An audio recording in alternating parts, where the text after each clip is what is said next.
এখন বক্তব্য রাখবেন মাননীয় সদস্য জনাব রাগেবুল আহসান রিপু, ৪১ বগুড়া ৬। আপনার নির্ধারিত সময় ৫ মিনিট। আপনাকে ধন্যবাদ। হাজার বছর ধরে বাংলার মায়েরা, এদেশের অসূর্য স্পর্শা কুলবধূরা দুহাত তুলে খোদার কাছে, ভগবানের কাছে প্রার্থনা করেছে, হে খোদা, তুমি আমাদেরকে একটি সন্তান দাও, যে সন্তান হাজার বছরের পরাধীনতার শিকল ভেঙে আমাদের মুক্ত করবে, অন্ধকার থেকে আলোয় আনবে।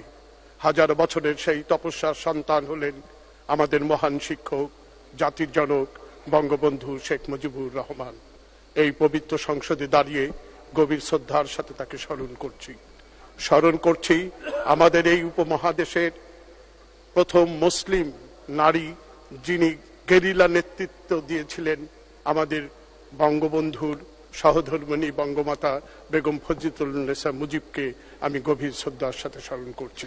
আমি স্মরণ করছি এই সংসদের সদস্য, বগুড়া জেলা আওয়ামী লীগের সাবেক সাধারণ সম্পাদক, 1975 সালের 7ই নভেম্বরের তথাকথিত সামরিক অভ্যুত্থানে যিনি এই সংসদ থেকেই নিখোঁজ হয়েছিলেন, সেই মুস্তাফিজুর রহমান পটলকে আমি গভীর শ্রদ্ধার সাথে স্মরণ করছি।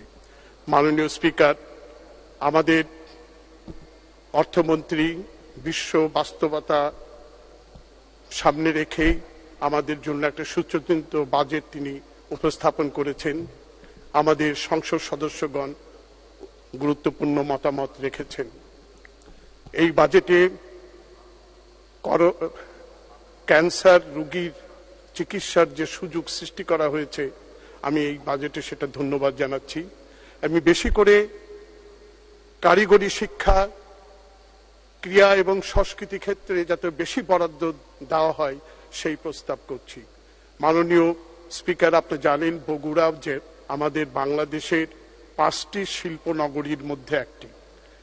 আমাদের বগুড়ায় এখন কৃষি যন্ত্রাংশ উৎপাদনে সবচেয়ে প্রথমে আমরা এই যন্ত্রাংশ উৎপাদন করি, সেটা ভারতে পর্যন্ত রপ্তানি হয়। এই যন্ত্রাংশ যত্রতত্র এখন কারখানা গড়ে উঠছে, আমাদের বিসিকের কোনো জায়গা নাই। আমি অনুরোধ করব যাতে বগুড়ায় একটি শিল্প অঞ্চল গড়ে তুলে এই কাজগুলো যদি করা যায়, তাহলে আমাদের দেশের আঞ্চলিক অর্থ না, জাতীয় অর্থনীতিতেই তারা একটা বড় ভূমিকা রাখবে।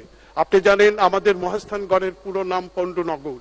এই নগরীর 2500 বছরের ইতিহাস ফ্রান্সের প্রত্নতাত্ত্বিকরা আবিষ্কার করেছে। এখানে নালন্দা বিশ্ববিদ্যালয়, যেটা অক্সফোর্ডেরও আগে বিশ্ববিদ্যালয় প্রতিষ্ঠিত হয়েছিল, সেই বিশ্ববিদ্যালয়ের অনেকগুলো শাখা এই ভাসু বিহার, বিহার, চিঙ্গাসপুরের বিভিন্ন জায়গায় এই স্কুলের নিদর্শনগুলি রয়েছে। আমি অনুরোধ করব এই সমস্ত এলাকাগুলো নিয়ে একটা যেন পর্যটন কেন্দ্র গড়ে তোলা হয়।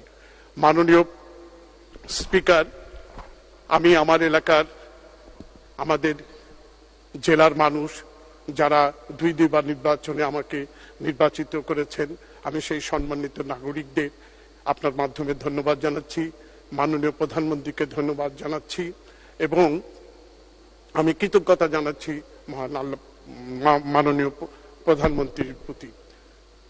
আপনার এবং মাননীয় প্রধানমন্ত্রী এবং এখানে উপস্থিত আমাদের সকল সদস্যের জীবন বসন্তের বনফুলের মতো বিকশিত হোক, বর্ষার জলোচ্ছ্বাসের মতো পরিপূর্ণ হোক, শরতের শস্যের মতো সুন্দর আর সার্থক হোক। জয় বাংলা, জয় বঙ্গবন্ধু। ধন্যবাদ মাননীয় সদস্য, আপনাকে অসংখ্য ধন্যবাদ। আপনার নির্ধারিত সময়ের পূর্বেই বক্তব্য শেষ করেছেন, এজন্য